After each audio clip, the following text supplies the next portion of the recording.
With the release of Squid Game Season 2, anything Squid Game related is more popular than ever before, especially on Roblox.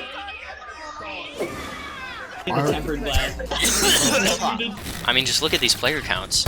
But I can't just do what everyone else is doing. I've got to do something as unique as Squid Game with guns. And that's when the idea came to me. You know all these useless friends I have? What if they were the players? And I could be the front man, choosing what games they play and watching them all die. And since I need to milk a 10-minute video out of this, I'll go ahead and make it a fully playable Roblox game where anyone can make NPCs of their entire Roblox friends list play Squid Game.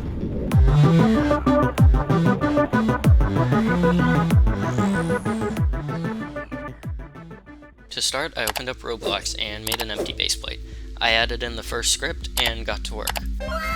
We need to get everyone on the player's friends list and load them all into the game, so I quickly made a script for that.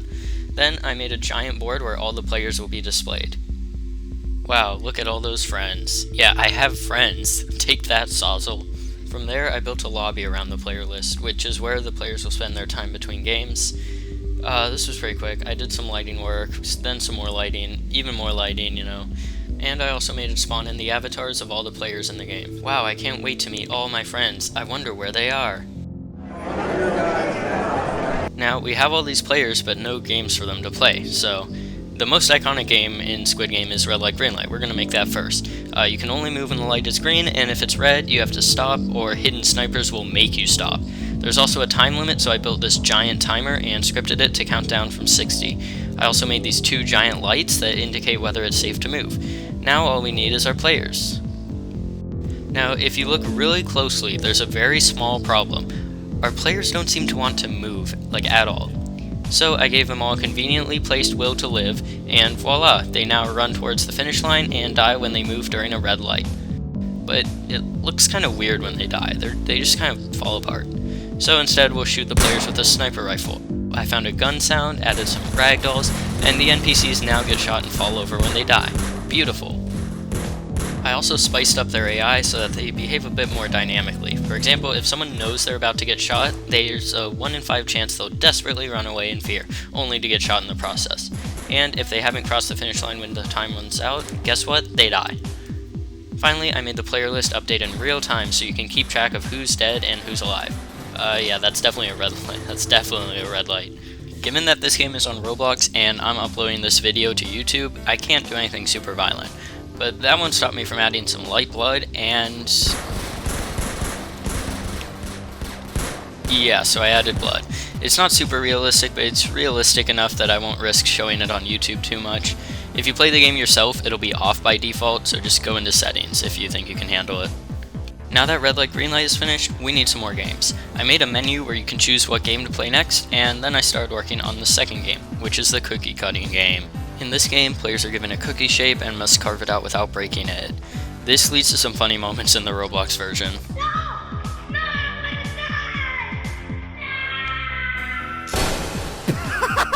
To start, I just copied the map from the first game. I mean, I'm sure nobody will notice. I even changed it up slightly. Look. I added this cool little door thing. That's different. Then I scripted the game easily, first try. It only took like 10 minutes. Just kidding, it took 4 hours. And just like that, our NPCs can cut cookies.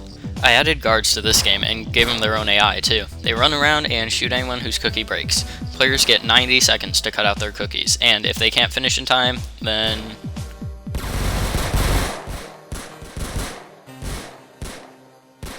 In the Squid Game TV series, there's also this announcer character who just says things for everyone's general information, and we don't have that yet. And I'm not going to just steal voice lines from Squid Game, so I guess I have to make my own. Great. Alright, we're just going to be recording some voice lines for the game. This is either going to go really well or really badly. Red light! Green light! Attention players, the next game is beginning shortly. Please make your way to the game hall. Let's try classic heavy guitar. Red light! Oh dear. Green What have I done? Maybe we don't need a destructor. Maybe we need just a nice EQ. Red light! Oh yeah, that sounds Green good. light! I got all the voice lines into the game, and here's how it sounds. The game is red light, green light. Only move when it calls green light. Do not green light. Red light. Red light eliminated. The players were looking a little stiff, so I also gave them some nice animations so they weren't levitating across the map. Then I made this easy to use player selection screen where you can pick which friends you want to play your game. It also lets you add custom players or yourself, giving plenty of options even to people who don't have friends. Yeah, I know not everyone can be as cool and popular as me. And that's when I found it. A game with the same concept as mine, with a much higher level of polish, smarter AIs, and more ways to break the game. A game that was already fairly popular and by an already established Roblox developer. It had every game from the TV series, polished maps and AI systems, and way more NPCs than my game. The game even has free admin letting you destroy the game however you'd like. At first I saw this game as a huge threat. Is my game too similar? Am I going to have to scrap it after all these hours of work? But I've done that with similar games that had a lot of potential, and I've learned to realize how unique my game is compared to his. Looking at them side by side, they have a different vibe, different player selection screens, different types of violence and gameplay. It's not worth abandoning my project just because something similar already exists. My game has ideas that nobody else's has yet. So, armed with new motivation to share my unique perspective on this genre, if you can even call it that, I started working on some more game modes. The first new mode I made is entirely unique to my game, since I didn't want to copy every game from Squid Game. The game has 4 corners, and each player must choose a corner to go to. When the time runs out, a random corner will be completely eliminated, so it's basically gambling.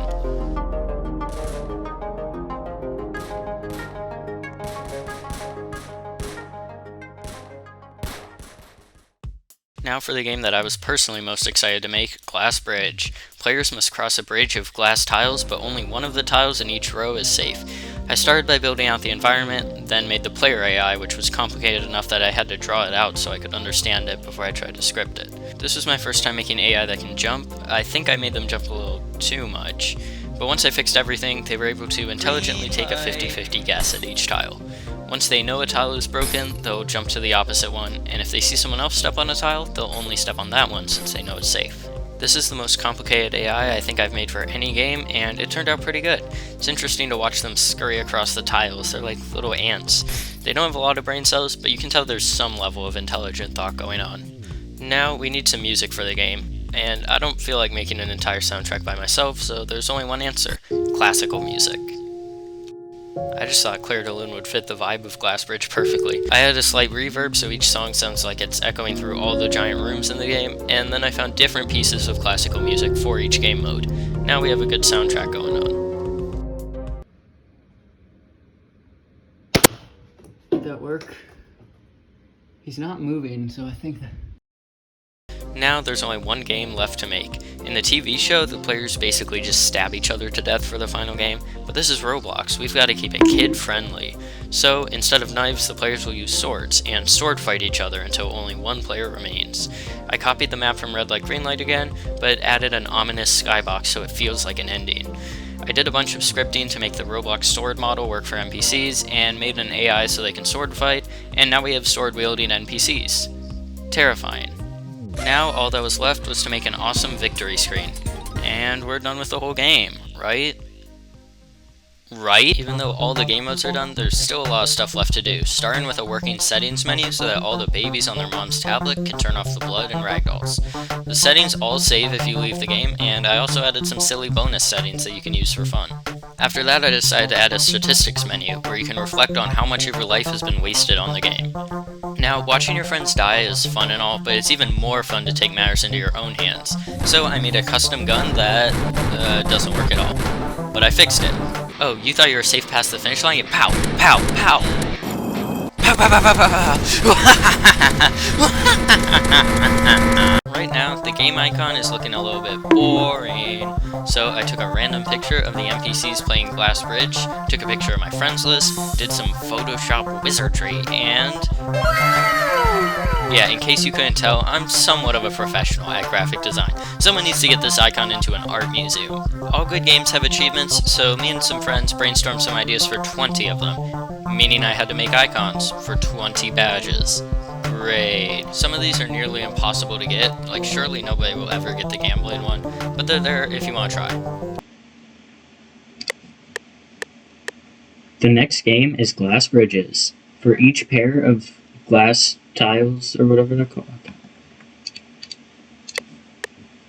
Yeah, so remember when I said I was a professional game icon artist? Turns out I'm a professional voice actor too. Like, someone needs to wake up Walt Disney from cryostasis so he can hire me to be the next Disney princess or something. I mean, just listen to this. The next game is Sword Fight. Good luck! Now that everything else is done, I decided to make a trailer for the game's homepage. Here it is. Do you hate your friends? Well, now you can. Drop your friends into a competition to the death and watch the chaos unfold. 5 totally original game modes to choose from, up to 121 NPCs of your friends, a mildly entertaining number of badges to unlock. And that's not all. If you really can't stand your friends, you can take matters into your own hands. This guy stole my identity. This guy stole my wife. This cluster of people stole my will to live. The fun is immeasurable. I can't stop winning. Play now. So, I guess that's it. Part of me is happy that this is finally over. I spent like 3 weeks making this game, but part of me will miss it. If I had more time, I probably would have added like an ARG or secret backstory or something, but I'm happy with how it turned out. It's different enough from all the other Squid Game with NPCs games out there, and I learned a lot. Like, this is my first time doing a voiceover or a trailer for a game. That was fun. Anyways, the game will be linked in the description. Try it with your own friends and let me know how it goes in the comments. Also, if this video gets 1,000 likes, I will uncopy lock the game so that anybody can use the source code. It's a confusing mess, but I mean, if you want it, you can have it. That's it for now. Enjoy some gameplay footage accompanied by dramatic synth music from my new EP. Link to that in the description as well.